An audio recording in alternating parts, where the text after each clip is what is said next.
दोस्तों ये वीडियो अफ़गानिस्तान में जो अभी वर्तमान में जो समस्या है उसके ऊपर बेस्ड है। और जैसा कि हम सब के मन में उठ रहा गया कि अफ़गानिस्तान में ये प्रॉब्लम क्यों आ गई। एक ऐसा देश आज की 21वीं सदी में जो कि तालिबान जैसे संगठन के हाथों इतना मजबूर है कि वहाँ के लोग समझिए भागने को तैयार हैं, प्लेन पे लटक लटक कर भाग रहे हैं। हम में से शायद आप लोगों ने कभी ऐसा सीन देखा होगा जो आज हम लोग देख रहे हैं कि किस तरह से लोग डेस्परेट हैं, अपने घर बार संपत्ति सब छोड़ करके विदेशों में जाने के लिए, जहाँ की कोई उनका भविष्य नहीं है, उन्हें कुछ पता नहीं है। लेकिन फिर भी ये कौन-सी मजबूरी है, ये कौन से लोग हैं, ये कौन-सा ऑर्गेनाइज़ेशन है जिससे इतना ज़्यादा खौफ़ खा रहे हैं लोग कि वो अपने घर-बार, बच्चे सब लेकर के भाग रहे हैं उस देश से। और सच पूछिए तो ये रवांडा और अंगोला वगैरह देशों में, अफ्रीका में हम देखते थे, बुरुंडी जैसे देशों में, जहाँ पर कि आपस में और आपके साउथ सूडान में देखते थे, जहाँ जो कबीले अटैक करते थे, तो भाग करके दूसरे देशों में लोग शरण लेते थे। वहाँ तो हम कहते थे कि उनमें मतलब शिक्षित नहीं है, वो नहीं है और पिछड़े हुए हैं। लेकिन ये जो पाकिस्तान और इंडिया के पास का इतना देश जिसका ये बुरा हाल है, उसके पीछे क्या कारण है, उस पर आज हम चर्चा करने जा रहे हैं। तो दोस्तों ये जो प्रॉब्लम स्टार्ट हुई है, ये आप सबको पता है कि अमेरिका ने जब से ये घोषणा की है कि अफ़गानिस्तान को वो खाली कर देगा और अपने फोर्सेस को वहाँ से हटा लेगा, तब से ये समस्या शुरू हो गई है। जो यूएस प्रेसिडेंट जो बिडेन है, उन्होंने सबसे पहले बाहर निकलने का प्लान बनाया था कि सितंबर 11 तक हम अफ़गानिस्तान से बाहर निकल जाएंगे, क्योंकि 9/11 आपको पता है कि 11 सितंबर को अमेरिका में अटैक किया गया था अल-कायदा के द्वारा, और जिसमें उनमें 4-5 प्लेन को लोगों ने यूज़ किया था एज ए मिसाइल, और वर्ल्ड ट्रेड सेंटर के ऊपर उन्होंने जाकर टकरा दिया था, जिससे 3 से 4 हज़ार अमेरिकन मारे गए थे, आप सबको पता होगा। और ये जो उस अटैक में वर्ल्ड ट्रेड सेंटर जो को गिरा दिया गया, उसके साथ साथ पेंटागन हेडक्वार्टर को भी अटैक किया गया था। और इसी के बाद अमेरिका ने यह शपथ ली कि जो उसका मास्टरमाइंड है अल-कायदा का, ओसामा बिन लादेन, जो कि अफ़गानिस्तान के टोरा बोरा के पहाड़ियों में छिपा हुआ था उस समय की सूचना के अनुसार, उसको ढूंढने के लिए अमेरिका ने नाटो के साथ अफ़गानिस्तान पर अटैक कर दिया। और अमेरिका ने जब अपना मिशन को अचीव कर लिया, ओसामा बिन लादेन को उसने पकड़कर मौत के घाट उतार दिया एटोबाबाद में। जैसा कि आपको पता है, पाकिस्तान के अंदर ओसामा बिन लादेन को पकड़ा गया था एक बहुत बड़े बंगले के अंदर, और वहीं पर उसे असैसिनेट कर दिया गया मार करके, और समंदर में कहीं उसे दफना दिया गया।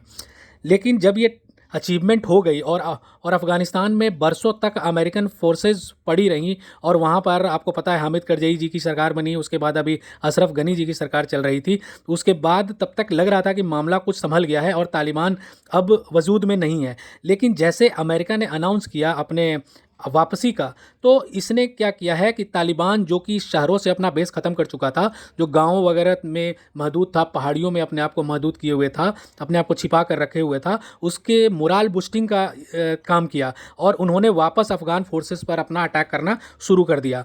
और इसकी शुरुआत दोस्तों मई महीने में तालिबान ने कुछ अफ़गानिस्तान के पश्चिमी उत्तरी क्षेत्रों पर अटैक करना शुरू कर दिया और जीतना शुरू कर दिया था। लेकिन ये छिटपुट खबरें आ रही थी, और उस पर लोग समझ रहे थे कि चलो जहाँ जहाँ उनका आधार है, जहाँ जहाँ वे थोड़े मजबूत हैं, क्योंकि आपको पता है अफ़गानिस्तान में वारलॉर्ड्स के माध्यम से लड़ाई लड़ी जाती है। कई क्षेत्रीय कबीले हैं वहाँ पर, ताजिक हैं वहाँ उज़्बेक हैं, वहाँ पर तुर्कमेनिस्तान वाले लोग हैं, वहाँ किर्गिज़ हैं, वहाँ पख्तून हैं, हज़ारा हैं। तो ये डिफरेंट डिफरेंट कम्युनिटी हैं, अफरीदीज़ हैं, और उनका सबका समझिए अपना सामाजिक सिस्टम है, और जहाँ एक दूसरे को वो जल्दी स्वीकार नहीं कर सकते हैं, और ऊपर से ये शिया और सुन्नी में भी बटे हुए हैं, तो आपस में उनका ऐसे भी मेल मिलाप ज़्यादा नहीं है। तो उसके बाद से जब से मई में तालिबान ने अपने कुछ क्षेत्र जीतने शुरू कर दिए थे, तो उसके करीब करीब 75% डिस्ट्रिक्ट्स पर उसने क्लेम कर दिया था कि हमने जीत लिया है। और अफ़गानिस्तान में 407 टोटल ज़िले हैं, ठीक है। तो उसमें उनका कहना था कि 75% पर उनका कंट्रोल हो गया है। हालांकि अशरफ गनी की सरकार इस पर लगातार बोलती जा रही थी कि नहीं, ये सब चीज़ें भ्रामक हैं, गलत सूचनाएं तालिबान दे रहा है, और तालिबान को हम लोग घुसने नहीं देंगे। खासकर गाँव के क्षेत्रों में, जो थोड़ा आप समझिए कि अर्ध शहरी क्षेत्र हैं, जिसको रुअर्बन क्षेत्र कहा जाता है, और मतलब जहाँ जो आपके पहाड़ी इलाके हैं, या जो खैबर पख्तूनख्वा का इलाका है पाकिस्तान के साथ, वहाँ पर इनका प्रभाव था, क्योंकि बेसिकली जो तालिबान है ये पख्तून है और पश्तो बोली बोलते हैं। और आपको जैसा कि मालूम भी होगा कि ये कट्टर सुन्नी फ़िलॉसफ़ी को फॉलो करते हैं, और ये देवबंदी हैं। वही देवबंद आपका सहारनपुर यूपी में जो है, उसी की विचारधारा को ये फॉलो करते हैं। और जब यूएसए ने अपने सोल्जर्स को अफ़गानिस्तान में भेजा था, उस समय के बारे में थोड़ा सा हम यहाँ पर डिस्कस करेंगे कि कैसे कैसे अमेरिका ने अफ़गानिस्तान में नाटो के थ्रू घुसना शुरू किया था और क्या परिस्थितियाँ बनी थी और कैसे कैसे डिप्लॉयमेंट वगैरह हुई थी, उस पर थोड़ी सी हम चर्चा करेंगे यहाँ। ऐसा मैं आपको बैकग्राउंड इसीलिए बताना चाह रहा हूँ कि जैसे अब क्लियर हो आपको कि अमेरिका कैसे क्यों घुसा और कैसे उसने अफगानिस्तान पे कंट्रोल किया। तो देखिए, जो नाटो की कोलिशन फोर्स थी, आपको पता है नाटो जो है वो एक ऑर्गेनाइजेशन है और उसके अंतर्गत अमेरिका सबसे मेन पावर है उसमें, और साथ साथ उसमें यूरोपियन कंट्रीज़ हैं जिसका गठन किया गया था सोवियत संघ को कंट्रोल करने के लिए। नॉर्थ अटलांटिक ट्रीटी ऑर्गेनाइजेशन है। इसमें 28 यूरोपियन कंट्रीज़ हैं और 2 नॉर्थ अमेरिकन कंट्रीज़ हैं, यूएसए और कनाडा। इसका गठन 4 अप्रैल 1949 ईस्वी में हुआ था। और जो सीधे के सीधे रशिया, जब कोल्ड वॉर चल रहा था तो रशिया यूरोप के हिस्सों में जाए नहीं और सेंट्रल एशिया के नए हिस्सों को एक्वायर न करे, उसके लिए नाटो का गठन किया गया था कि जो रोमानिया वगैरह हो गया, बल्गेरिया हो गया, आपका युगोस्लाविया वगैरह, उन सब कंट्रियों पे खतरा था कि वहाँ पर रशियन कम्युनिज्म का फैलाव हो सकता था, उसको रोकने के लिए ये चीज़ किया गया था। चलिए अब आते हैं अफगानिस्तान के मुद्दे पर।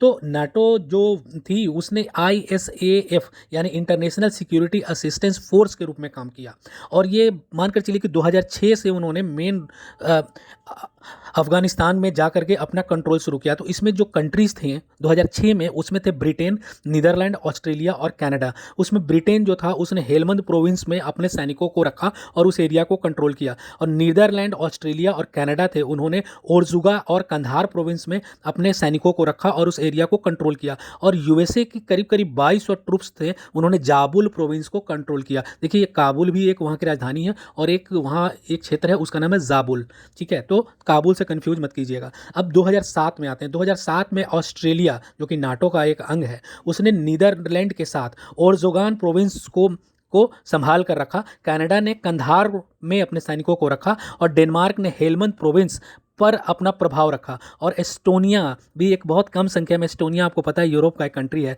उसके बहुत कम सैनिक थे, करीब 100 ग्राउंड वर्कर्स थे उसके, उन्होंने भी अफगानिस्तान के हेलमंद प्रोविंस में काम किया। और फ्रांस अपने मिराज 2000 प्लेन के साथ उसने ताजिकिस्तान के दुशांबे एयरपोर्ट पर अपना बेस बनाया और उसके बाद उसने कंधार पे रिलोकेट किया अपने आप को, यानी कंधार का जो एयरपोर्ट है वहाँ पर फ्रांस ने अपने मिराज 2000 को ला करके रिलोकेट किया दुशांबे से, ठीक है। जर्मनी भी वहाँ नाटो का अंग था। जर्मनी ने मजार शरीफ और नॉर्दर्न अफगानिस्तान पर अपना कंट्रोल बनाए रखा अपने सैनिकों को भेज करके। और हंगरी भी नाटो का अंग था। हंगरी ने क्या किया कि अपने 200 के करीब जवान जो थे उन्होंने नॉर्दर्न अफगानिस्तान के पोल ए खोमरी नामक जगह पे रखा। नीदरलैंड ने भी अपने सैनिकों को भेज रखा था और इसके साथ साथ नॉर्वे के भी सैनिक थे उसमें, उन्होंने ओर्जुगान प्रोविंस पे जा करके अपना कंट्रोल किया। तो ये मैं आपको थोड़ा बैकग्राउंड बताना चाह रहा हूँ कि कैसे कैसे कैसे उन्होंने नाटो ने अफगानिस्तान को कंट्रोल किया। अब देखिए, आप सीक्वेंस को समझिए कि अफगानिस्तान को कंट्रोल कौन कर रहा है। अफगानिस्तान को कंट्रोल कर रहा है मेन नाटो की फौजें, और उसके साथ कौन है, अफगान सैनिक हैं। आपको याद होगा, आपकी यादाश्त में होगी कि बीच बीच में क्या होता था, बहुत ज़्यादा वॉरलॉर्ड्स के साथ और जो तालिबान वगैरह के साथ अफगान फोर्सेस और नाटो के सैनिकों के साथ लड़ाइयाँ होती थी। कई जगह बारूदी सुरंग फटती थी, कई जगह आपका उनके ऊपर हमला होता था, कई बार उनके अटैक किए जाते थे हेलीकॉप्टर पे। आपका चिनूक हेलीकॉप्टर तक पर अटैक किया गया था वहाँ पे अफगानिस्तान पर। तो ये चूंकि हम भूल जाते हैं पुरानी चीज़ों को, कहने का मतलब कि ऐसा कभी नहीं सिचुएशन हुआ कि तालिबान वहाँ पर समझिए कि एकदम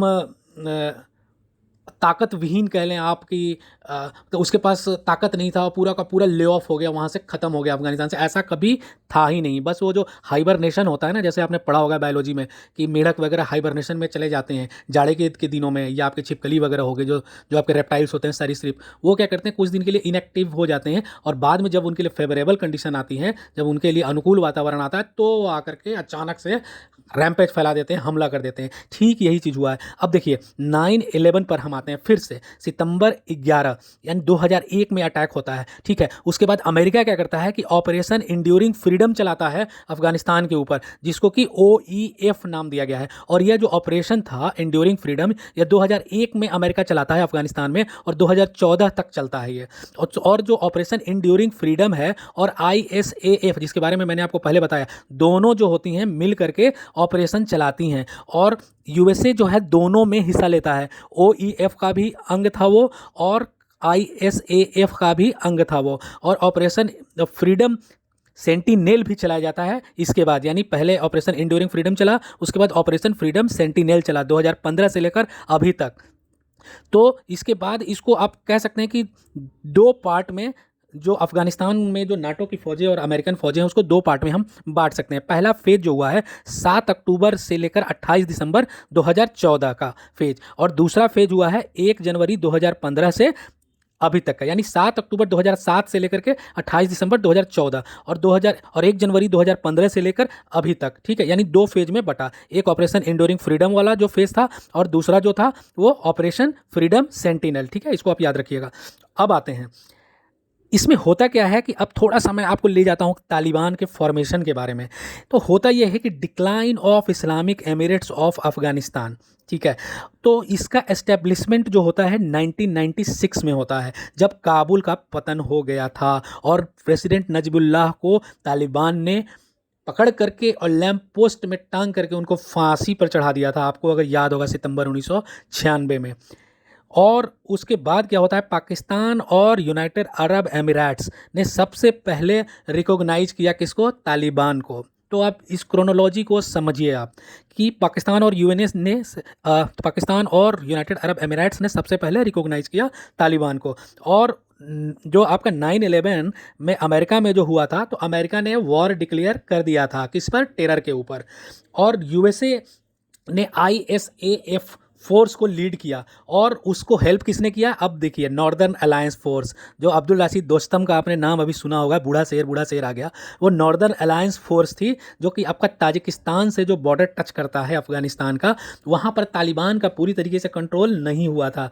और उन्होंने क्या किया था कि नॉर्दर्न अलायंस ने मिल करके ISAF फोर्स के साथ तालिबान को हटा दिया अफ़गानिस्तान से, और अफ़गानिस्तान में एक नई हुकूमत को ले आए वो, ठीक है। तो उसी सीक्वेंस में आप देखते हैं कि जो हामिद करज़ई आते हैं और अशरफ गनी, जो अभी के जो राष्ट्रपति से जो भाग गए हैं, अभी बताया जा रहा है, जो तालिबान ने जो अभी कब्जा किया है, पहले थी खबर कि वो ताजिकिस्तान भाग गए हैं, उसके बाद अब पता चली ताजिकिस्तान ने उनको नहीं दिया तो वो ओमान की तरफ बढ़ गए हैं। अब उनका वास्तविक ठिकाना अमेरिका बताया जा रहा है, ठीक है।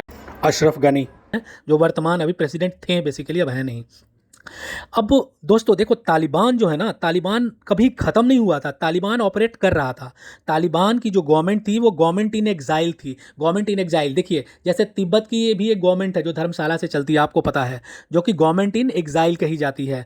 और इसी तरीके से तालिबानियों ने भी अपनी एक गवर्नमेंट को कर रखा था। वो कहाँ से ऑपरेट कर रहे थे, कतर की राजधानी दोहा से। और उसका जो मुल्ला उमर था वो अमीर उल मोमिन बना, यानी कि सर्वोच्च कमांडर अफ़गानिस्तान का, और 1996 से लेकर के 2001 तक वो सुप्रीम काउंसिल ऑफ अफ़गानिस्तान का सर्वोच्च कमांडर बना रहा।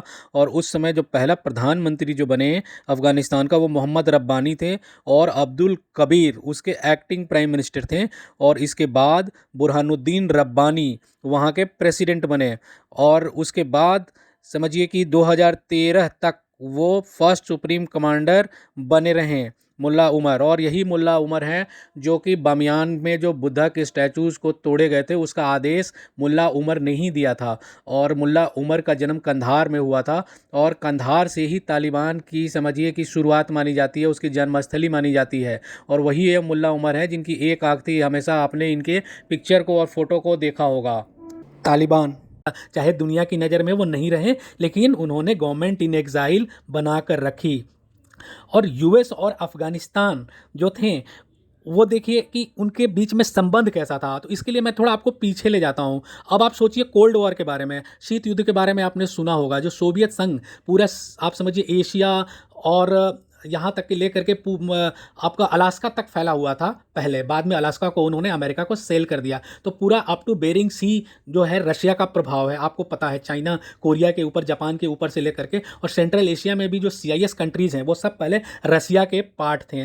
तो रशिया का प्रभाव जो है बढ़ता जा रहा था, वो बढ़ते बढ़ते अफ़गानिस्तान तक पहुँच गए थे। और अफ़गानिस्तान तक जब पहुँच गए थे तब अमेरिका को प्रेशर फील होने लगा, किससे, USSR से। और अब थोड़ा हिस्ट्री में आते हैं कि जब शीत युद्ध चल रहा था तो अफ़गानिस्तान जो था USSR के इन्फ्लुएंस में था, उसके प्रभाव में था।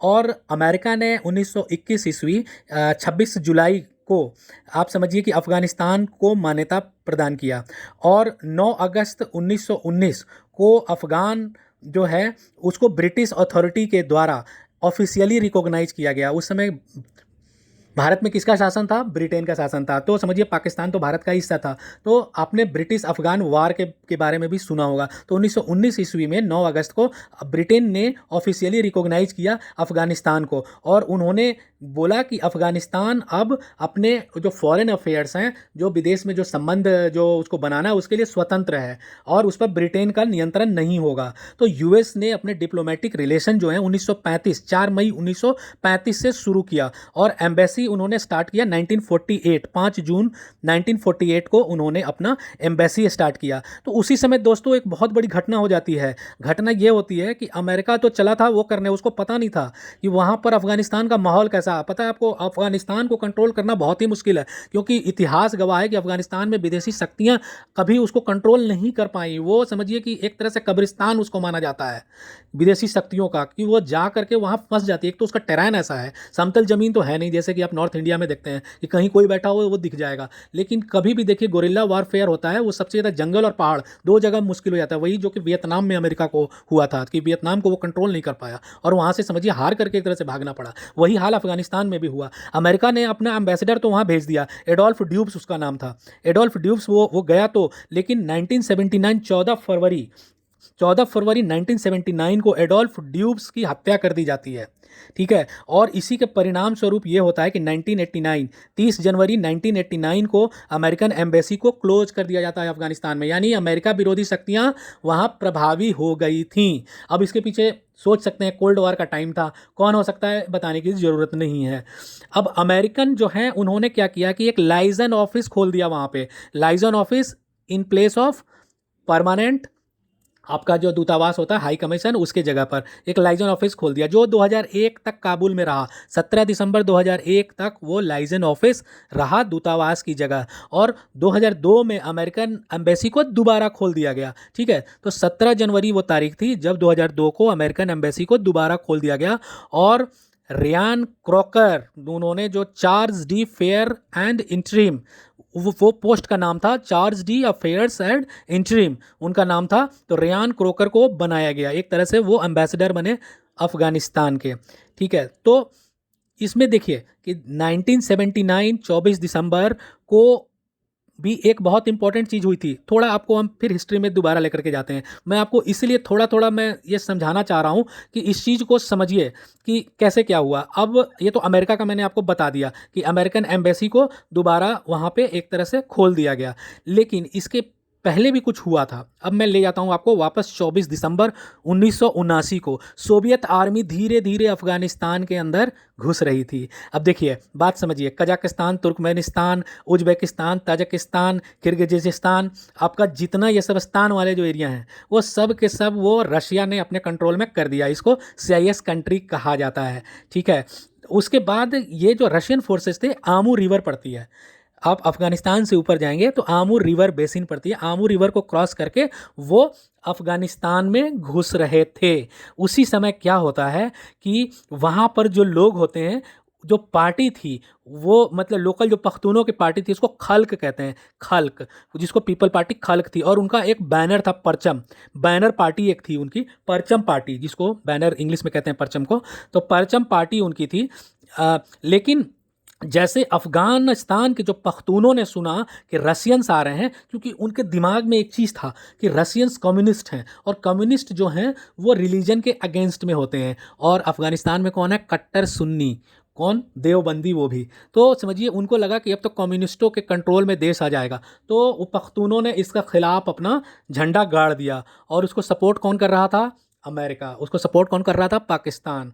और क्योंकि इनका दुश्मन कौन था, रशिया। तो क्रोनोलॉजी समझिए कि रशियन फौज जब मतलब रिवर को क्रॉस कर रही थी तो इन्होंने रशियंस को रोकने के लिए पख्तूनों को आगे बढ़ा दिया, और जितने असलहे वगैरह थे, गोला बारूद, सब कुछ अमेरिका और पाकिस्तान के थ्रू, पाकिस्तान की तो वैसी कोई औकात नहीं थी, लेकिन अमेरिका ने सारा कुछ दिया, और उसमें सऊदी अरब की फंडिंग थी। देखिए सऊदी अरब दुनिया का सबसे एक तरह से पावरफुल सुन्नी कंट्री है। जैसे ईरान शिया कंट्री माना जाता है, सऊदी अरब सुन्नी कंट्री मानी जाती है, क्योंकि इस्लाम की शुरुआत ही सऊदी अरब से हुई है। तो इन और इन्हें उन्होंने नाम दिया क्या, Mujahideen. Mujahideen those who fight for freedom, आज़ादी के लिए लड़ते हैं। तो इन्होंने उस पहले तालिबान नाम नहीं दिया गया था, क्योंकि तालिबान का तो आपको पता है नाम होता है तालिब, मतलब स्टूडेंट, जो मदरसा वगैरह में पढ़ते हैं, फारसी अरबी वगैरह की जो तालीम लेते हैं उनको तालिब कहा गया है, और जो इनके फॉलोअर हैं जो इस कल्ट को फॉलो करते हैं उनको तालिबान नाम दिया गया। खैर, तो इन मुजाहिदों को सपोर्ट किसने किया, अमेरिका ने, पाकिस्तान ने और सऊदी अरब ने। और उसके साथ उन्होंने ट्रेनिंग किससे करवाई, आईएसआई पाकिस्तान से। ठीक है, क्योंकि पाकिस्तान का खैबर पख्तूनवा एरिया पूरा हब है, वो पख्तूनों का हब है। वहाँ आप ये नहीं समझ सकते कौन सा एरिया पाकिस्तान में है और कौन सा एरिया अफ़गानिस्तान में है। और उसके बाद सारा कुछ बैकअप होता रहा, प्लानिंग होती रही, और ये जो मुजाहिदीन थे उन्होंने सोवियत फोर्सेस के खिलाफ अपना मूवमेंट स्टार्ट कर दिया। और पता चले सोवियत टैंक घुसती थी और अंदर से बारूदी सुरंग फट जाती थी, और वो रशियंस को पता ही नहीं चल पाया था, क्योंकि वो अफगानिस्तान, मैंने आपको पहले बताया, प्लेन तो है नहीं, वहाँ पहाड़ियाँ ही पहाड़ियाँ हैं, हिंदू कुश से लेकर के तोरा बोरा से लेकर के पूरी की पूरी। तो अफगान्स के लिए मतलब रशियंस के लिए बहुत ही मुश्किल हो गया था संभालना। और उसके बाद इसी बीच होता क्या है कि सोवियत फोर्स से तो लड़ रहे थे, साथ साथ अलकायदा से उनको मदद मिली। किनको, मुजाहिदीन को, तालिबान को। उस समय ओसामा बिन लादेन जो थे वो कहाँ रह रहे थे, सूडान में। सूडान में वो मूवमेंट चला रहे थे अलकायदा का। लेकिन सूडान की गवर्नमेंट को जब पता चला तो उन्होंने सूडान से उनको एक्सपेल्ड कर दिया, और सूडान से जब उनको निष्कासित किया गया तो ओसामा बिन लादेन कहाँ आ गए, अफगानिस्तान में आ गए। तो ठीक है, इस प्रकार ये जो है बात हुई यहाँ तक कि तालिबान पनपा कैसे, किसके खिलाफ पनपा, रशियन फोर्स के खिलाफ पनपा। और उसके बाद जो हुआ आपको सबको पता है, जो फर्स्ट फेज है तालिबान का। अब मैं एक दूसरा वीडियो बनाऊंगा, उसमें मैं अभी के जो सिचुएशंस हैं और उस समय जो नजीबुल्लाह को जो फांसी पे चढ़ाया गया, और उसके बाद जो तालिबान का जो रेजिम आया और तालिबान का IC-817 वगैरह हाईजैक किया गया इंडिया का प्लेन जो काठमांडू से दिल्ली आ रहा था, उसकी सारी मैं डिटेल दूंगा। थोड़ी बहुत देखिए क्रोनोलॉजी इधर से उधर हो सकती है, क्योंकि मैं थोड़ा एक्साइटमेंट में, थोड़ा बनाने में, आपको बताने में थोड़ा इधर उधर हो सकता हूँ, लेकिन आप चीज़ को समझने की कोशिश कीजिए। मैं कोशिश करता हूँ आपको कि मैं आपको बैकग्राउंड समझा सकूँ। तो आप मेरे नेक्स्ट वीडियो का इंतजार कीजिए। मैं बहुत जल्द आपको नेक्स्ट वीडियो लाऊंगा जिसमें अमेरिका के अभी की पॉलिसी और आपका पहले वाला तालिबान और अभी वाला तालिबान और जो वहाँ स्थिति उत्पन्न हो गई है अफगानिस्तान में, उसके ऊपर मैं आपको डिटेल से जानकारी दूंगा। तब तक के लिए नमस्कार।